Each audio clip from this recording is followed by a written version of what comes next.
Meu nome é José Batista de Lima e sou conhecido literariamente como Batista de Lima. E eu despertei para a literatura, para o gosto pelos livros e pelas poesias muito cedo. Eu sou menino de engenho, né? Fui criado dentro do engenho do meu avô materno, até parecido com aquele menino de engenho de Zé Lins do Rio, que era o avô materno, né? Então, eu fui criado no sítio, até os 10 anos de idade, com a camisa aberta ao peito, como diz o poema. E lá no engenho, o meu avô, dono do engenho, que tinha um terreno relativamente grande, um sítio, né, com 3 açudes e aquele sítio de cana, ele tinha na casa dele, a casa grande que ainda hoje está guardada, ele tinha um compartimento na parede em que ele guardava uns blocos de cordéis. E eu, curioso para ver aqueles cordéis, ainda estudando com aquelas professoras do sítio, né?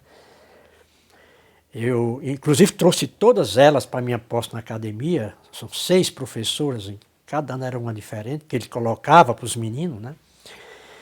E eu fui olhar aqueles cordéis e me encantei com a história do pavão misterioso, com a história da chegada de Lampião ao inferno, e Zé de Souza Leão e Mariquinha, Tristão e Isolda, eram várias histórias bonitas. E os trabalhadores do engenho, que eram em torno de 20, 22 por aí, eram quase todos analfabetos. E aqui eu lia para eles um daqueles cordéis. Eu li uma vez, lia 2 e pronto, eles decoravam. Não precisavam ler mais do que isso, ficavam sabendo. Mas eu fazia a leitura daquilo, eu gostava muito do cordel. E depois eu fui despertado para a cantoria. O outro avô meu, ficava 1 quilômetro abaixo, pai do meu pai, um dia convocou um cantador de viola, diz ele que era parente dele, né? E esse meu avô paterno, ele no tempo de rapaz, e até um certo tempo depois de casado, ele era instrumentista, tocava sanfona, tocava viola, gaita, né? E depois teve um incidente na casa dele e alguém quis assaltar e ele deixou tudo. Quebrou os instrumentos, nunca mais tocou. Mas era um homem que não era da roça, era um homem que botou os filhos para estudar. E ele convocou esse cantador, que eu me lembro bem o nome dele, era Fransquim Cego. Eu tinha 8 para 9 anos, né? E eu fiquei encantado com aquele cidadão cego, com a viola, que as pessoas diziam mote, faz pena a mulher nascer, ficar velha e se acabar. Aí ele fazia aquela poesia bonita, tocando debaixo do alpendre, aquele povo ali assistindo. Depois ele dizia, é duro pensar nela sem ela pensar na gente, o mote. Ele fazia as poesias e aquilo me encantou. Eu passei então a gostar de cordel e a gostar também de cantoria. Então eu ficava naquele, né, gostando daquele movimento, quer dizer, cantoria e cordel. E aí fui para o seminário. Eu fui para o seminário apostólico da Sagrada Família, no Crato, que era dirigido por padres alemães. E no seminário eu comecei a despertar para a leitura. Primeiro porque a gente tinha muito tempo para ler. E eu gostava dos romances de Machado de Assis, de Alencar, e eu tinha um costume no seminário interessante. Durante as refeições, a gente fazia refeições no seminário, e durante a refeição tinha um seminarista lendo, todo mundo em silêncio, ouvindo os grandes romances do cristianismo, romance de Vitor Hugo. Eu me lembro bem, A Cabana do Pai Tomás. Eu li só ouvindo. Então isso era interessante. Otávio. Eram grandes romances que eram lidos durante a refeição. A gente ficava muito chateado quando terminava a refeição, porque a história estava muito bonita, mas continuava depois. Parecia as novelas da Globo, né? Mas enfim. E aí eu despertei para a leitura, li muito no seminário, e no último ano de seminário, eu passei 5 anos no seminário dos padres alemães, no último, da Sagrada Família, né? Que hoje vai se tornando um centro cultural do Cariri, né? Transformado no centro cultural pelo governo Camilo, né? Então, no último ano, me colocaram para tomar conta da biblioteca do seminário. E eu é que emprestava os livros aos seminaristas e, ao mesmo tempo, eu me esbaldava de ler naquela biblioteca relativamente grande. Então, eu saí do seminário e vim para Fortaleza, do Crato para Fortaleza, eu vim com a cabeça aberta para a leitura. O meu problema era ler, eu não estava preocupado em escrever. No seminário eu escrevi algumas crônicas à mão, a gente tinha um jornal mural e botava lá as crônicas. Eu escrevi algumas, mas as coisas muito fracas, né? E pouca gente lia. Quando eu cheguei em Fortaleza para estudar, eu fui estudar no liceu. E foi numa época em que estava havendo uma greve. Era uma greve de alguns professores, outros não, por conta do atraso do pagamento. Tinha professores, eles faziam quase que 6 meses que eles não recebiam pagamento. E nós tínhamos uma professora de literatura, isso no científico, né?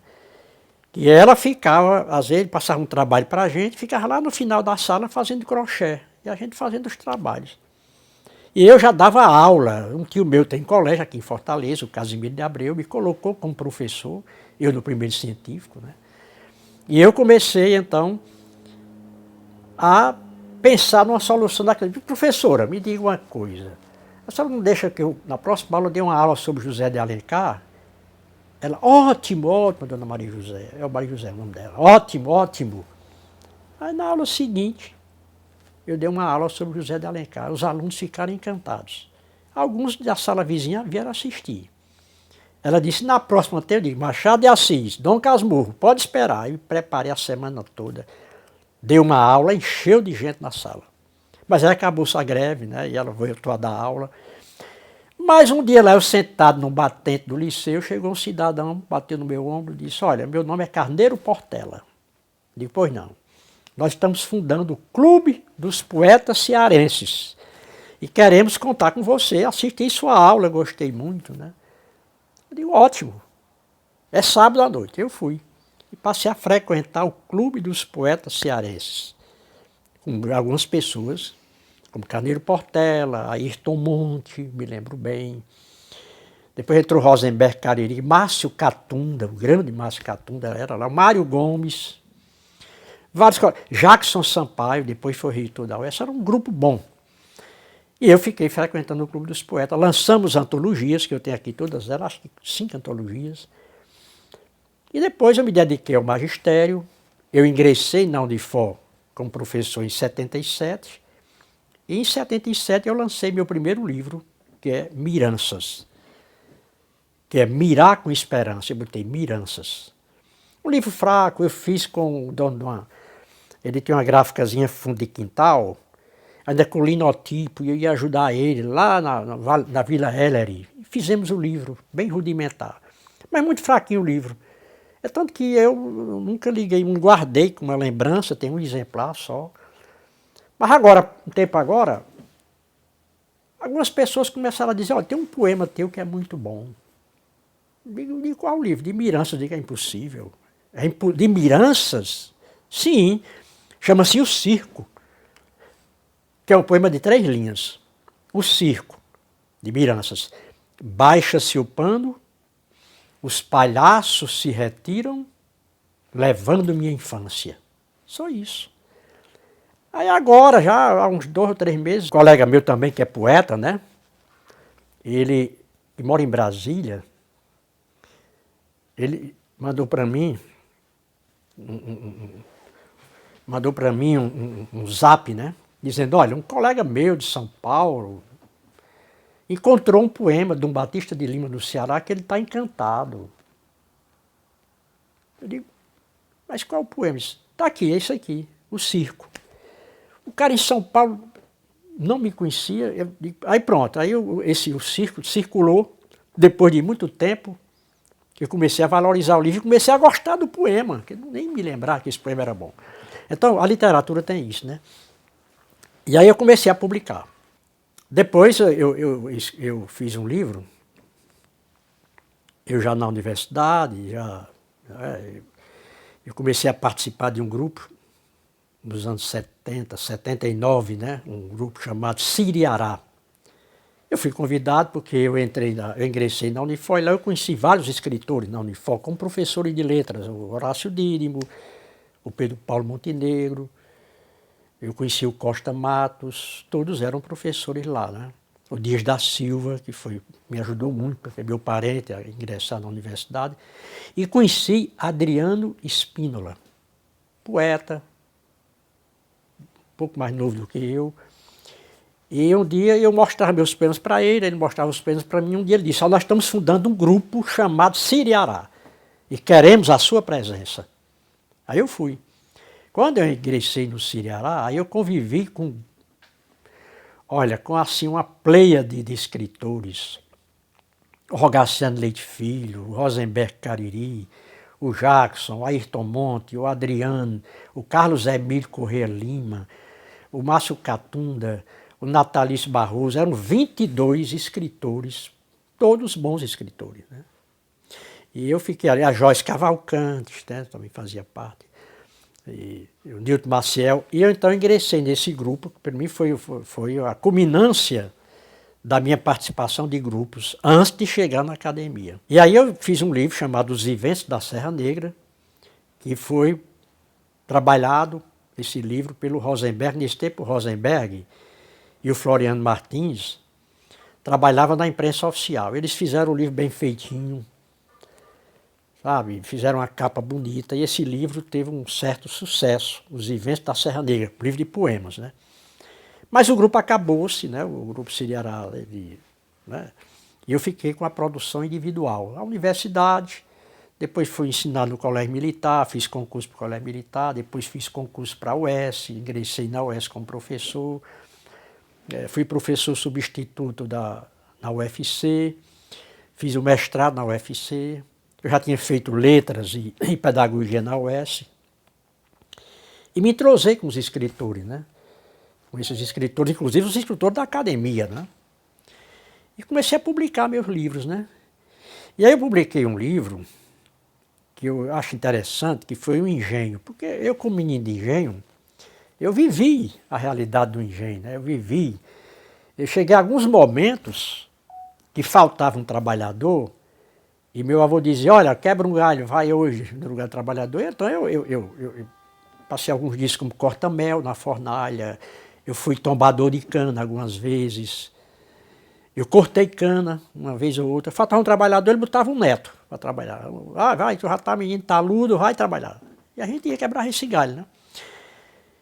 E aí eu fiquei muito apegado ao engenho, né? Eu fiquei muito apegado à rapaduridade, ao doce, né? Aquele movimento. É tanto que meu irmão agora, depois de 14 anos parado no engenho, ele botou para funcionar agora no julho passado e vai botar no próximo mês de julho. Nós estamos reativando o engenho. Escrevi um livro sobre o engenho. Cada trabalhador do engenho eu fiz um poema. Tudo bonitinho. Cada objeto do engenho eu fiz um poema. Quando chegou na rapadura, eu passei praticamente um ano querendo fazer um poema sobre a rapadura. E não consegui. Não consegui me agradar. O poema não me agradou. Rasguei todos. Mas o que é que eu faço, meu Deus? O principal produto do engenho, e eu não faço um poema. Aí eu tive uma ideia. Vou lançar o livro e vou dar uma rapadura para quem comprar o livro, que é o poema concreto com o qual eu trabalhei na produção. E fiz isso. Nós lançamos esse livro no BNB Clube, uma noite bonita, né? Até chuvosa um pouco, né? E eu lancei esse livro lá. Eu coloquei 150 livros na mesa e 150 rapaduras. Então, cada pessoa que chegava para comprar o livro, eu dizia: olha, o livro, a vendedora dizia: olha, o livro tem que ser o livro e a rapadura. A rapadura, eu tenho um plásticozinho bem fininho que ficava lá, veio na rapadura mesmo, né? Não, mas eu não quero a rapadura. Então pronto, não pode levar o livro, é ordem do autor. Aí chegava um gaiato que dizia: bom, eu não quero o livro, eu só quero a rapadura. Ela dizia: mas não pode levar só a rapadura. Então todo mundo levava o livro e a rapadura. A plateia, todo mundo com o livro e a rapadura. Eu sei que fizemos a festa, todo mundo achou aquilo interessante, o Rogaciano Leite estava presente, e minha família toda, e meus amigos, o pessoal do BNB. E quando terminou, o lançamento, eu consegui vender nesse dia 120 livros e colocar 120 rapaduras de 700 gramas para frente, né? Mas tinha menino, garoto no salão comendo rapadura. Fui ao banheiro depois, tinha uma rapadura dentro do aparelho sanitário que alguém colocou. E depois, quando eu fui sair do BNB, já tarde, que eu cheguei lá na rua, tinha dado uma chuva, tinha umas rapaduras colocadas, jogadas fora na sarjeta, que tinha juntado um pouquinho d'água, mas tinha um açudezinho feito de rapadura, né? Mas enfim, eu fiz o que eu queria. Muita gente gostou, levou a rapadura, comeu a rapadura e depois me elogiou a promoção. E eu fiz esse lançamento do livro da rapadura no engenho lá nosso do Taquari. Eu marquei um lançamento, meu pai deixou lá um pouco de cana durante a moagem.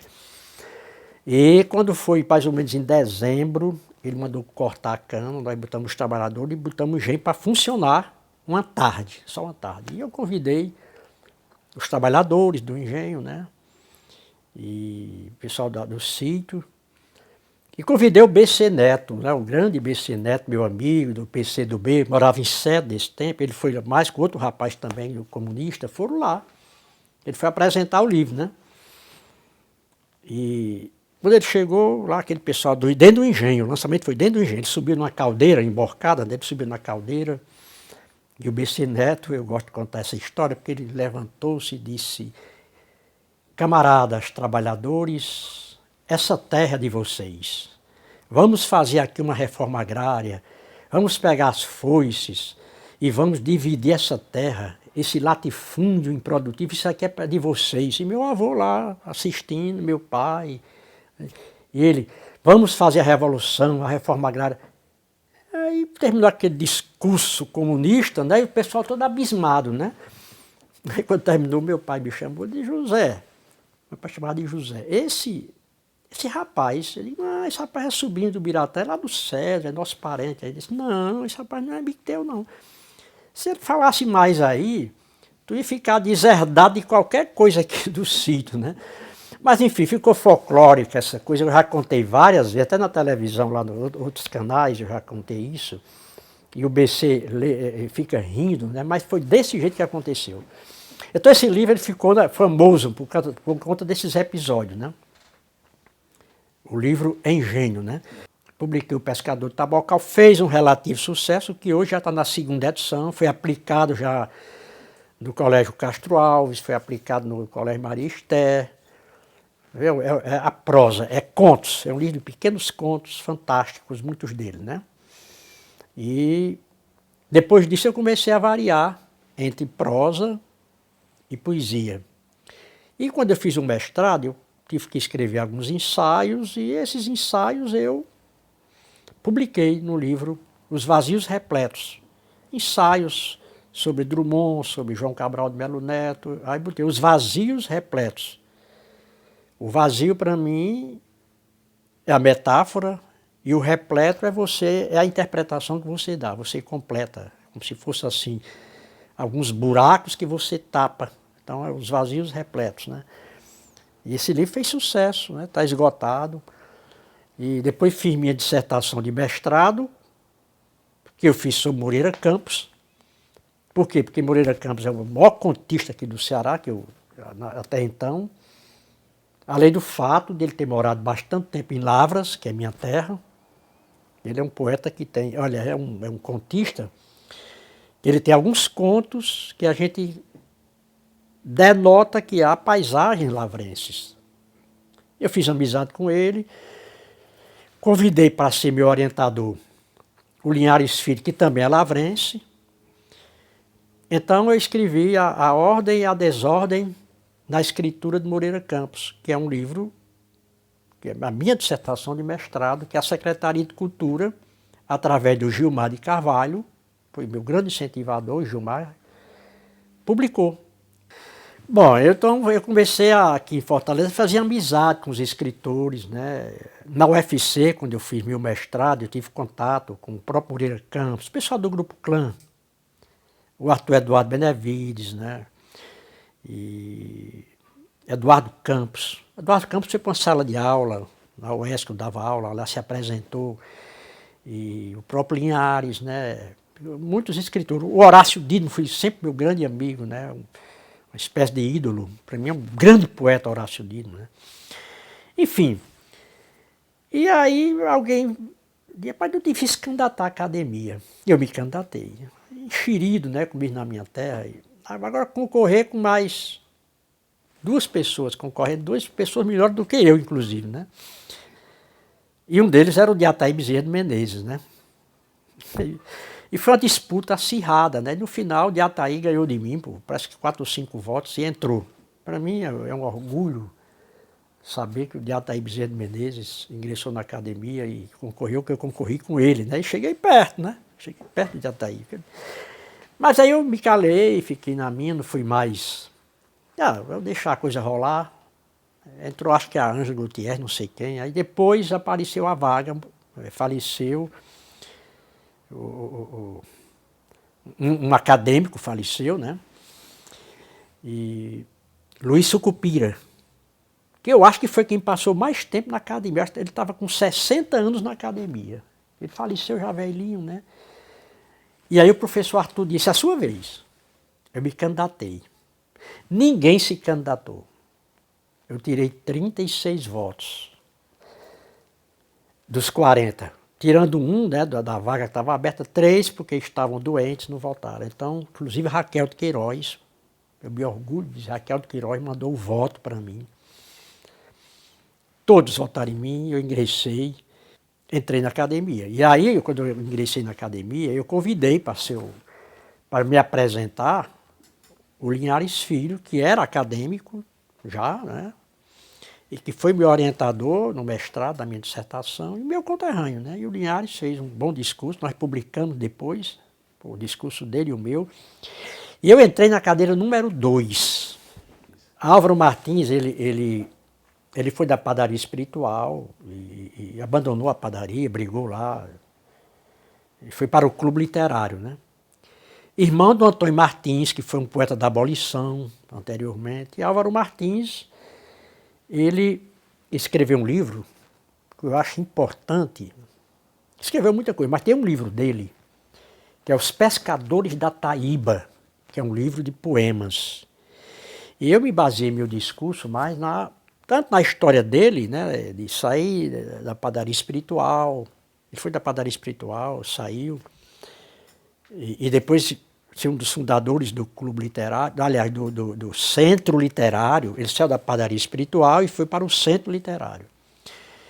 Então, eu contei a história de vida dele, né, e depois escrevi também muito sobre esse livro, que é um livro que me impressionou, sobre os pescadores da Taíba, poemas, e fiz meu discurso na academia. E eu tive uma ideia que eu achei interessante, né? Eu acho que ninguém teve ainda na academia quando eu ingressei.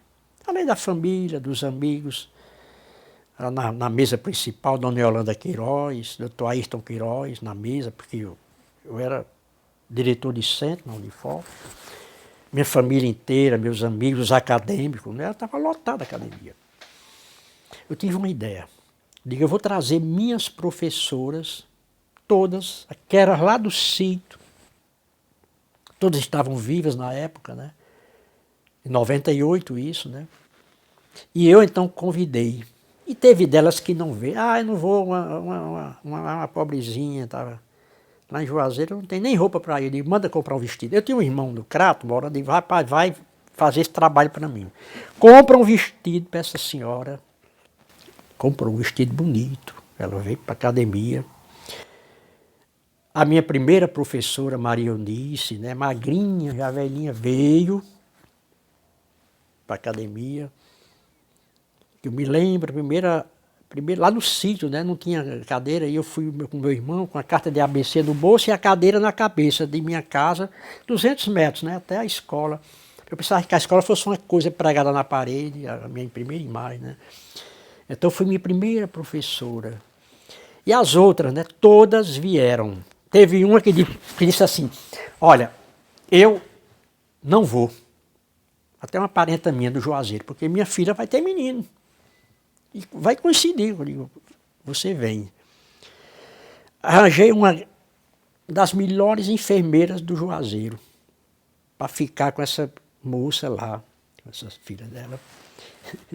E essa minha parenta, professora minha, aliás, faleceu, eu soube agora, acho que é a única que faleceu, ela veio com a cara feia, mas veio. Todas estavam presentes, eu suspendi meu discurso, eu quero lá apresentar de uma por uma. Aí elas se levantavam lá, o pessoal aplaudia. Professora Maria Eunice, segunda, professora... Aí sai dizendo o nome de cada uma, né? A segunda, Estelita Peixoto, que ficou morando em minha casa. Ela levantou-se, moreninha. Tá? Aí comecei, né? Vilani Lemos, que é mais nova, né? Até ficou meio chateado, porque todas têm mais de 80 anos. A Vilani já estava com 70 e poucos, né? Eu disse, olha, eu não estou com 90, com 80, né? Aí saí chamando, né? Aí Glorinha de Zuca, essa da filha, né? Parenta de minha mãe, que foi com raiva. Glorinha de Zuca, ela levantou-se. Aí fui dizendo, né? Aí Cione Lemos, que parecia com Nossa Senhora, ela levantou-se, era muito bonita, né? Essa senhora levantou-se. Finalmente Socorro Oliveira, que foi a última, né? Aí depois foi que eu vim para Fortaleza, mas todas foram, e no outro dia seguinte, a minha posse, eu levei todas para o Marinas, ofereci um almoço, assim, um almoço de primeira para elas, com fotógrafo, com champanhe, com o que elas quisessem, né? Aí depois foram embora, né? Paguei o hotel onde algumas ficaram.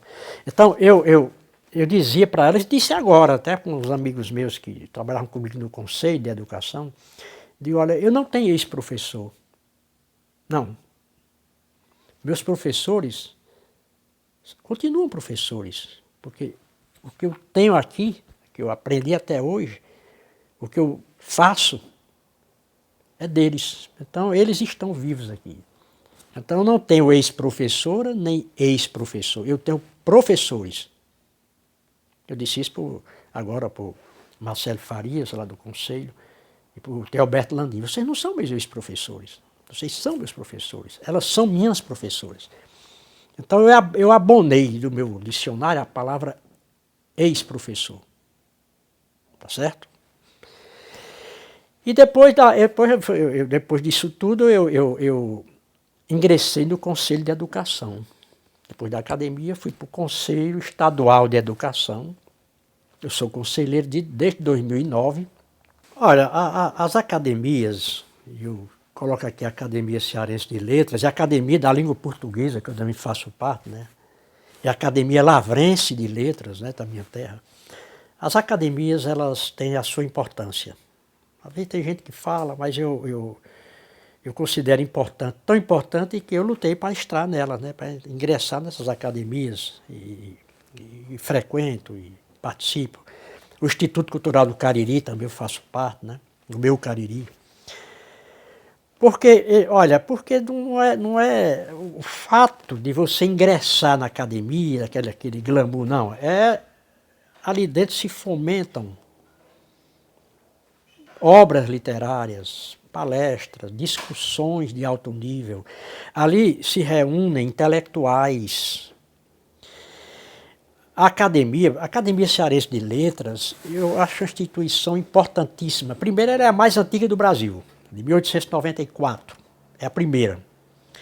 Depois, o local da nossa academia, que é o Palácio da Luz, onde por mais de 150 anos foi o palácio do Poder Executivo do Estado do Ceará, um local histórico que foi bombardeado, acho que 2 ou 3 vezes, né, em revoluções e confusões.